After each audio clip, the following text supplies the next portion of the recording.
Vous êtes sur Radio Shalom. Radio Shalom.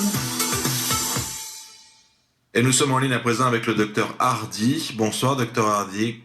Bonsoir. Les médecins peuvent prescrire les spécialités Rivotril sous forme injectable aux patients atteints de corona.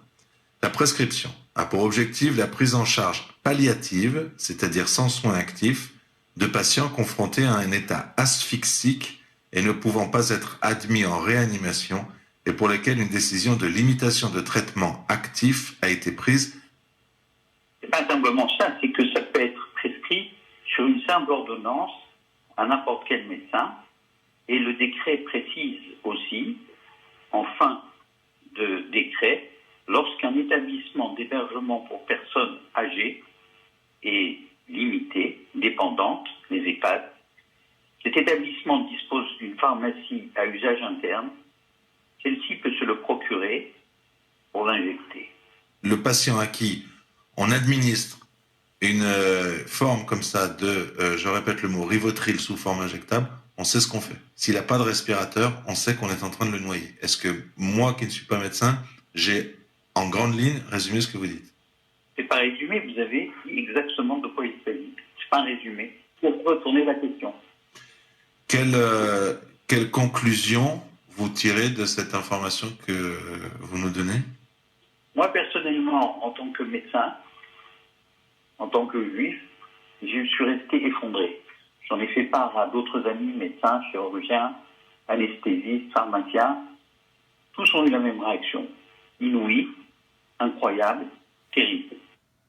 C'est-à-dire que vous nous dites, on a légalisé par ce décret la possibilité pour un médecin d'injecter une substance qu'il sait être mortelle. Il a le droit de le faire. J'ajouterais juste une petite chose, je trouvais un peu cynique et morbide. L'arrêté précise que le patient n'aura pas à payer le médicament. Et alors, ça, c'est légal. Alors, ce qui est quand même très inquiétant dans ce que vous nous dites, c'est que c'est signé Édouard Philippe, Premier ministre, Olivier Véran, ministre des Solidarités et de la Santé. À nouveau, donnez-nous le décryptage. Ça veut dire que si on considère un tel décret, oui, il a trois conséquences terribles. La première, c'est de jeter un doute inadmissible et scandaleux sur la pratique des soignants qui se dévouent jour et nuit, 24/24, tête pour sauver les patients, et toute la France sort pour les applaudir, et d'un autre côté, on dit non, en douce, ces médecins injectent ou quand, en amont, en aval, pour décider d'un prix, pour libérer des vies. C'est un peu tout pour dire une telle chose. La deuxième chose, c'est que ça veut dire que dans un EHPAD, dans une maison de retraite, quelqu'un en isolé peut prendre cette décision. Vous vous rendez compte? Une prescription en isolé.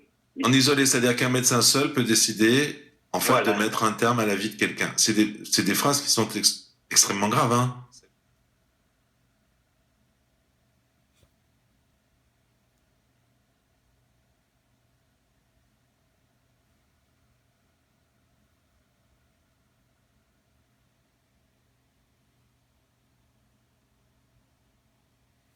Vous êtes sur Radio Shalom.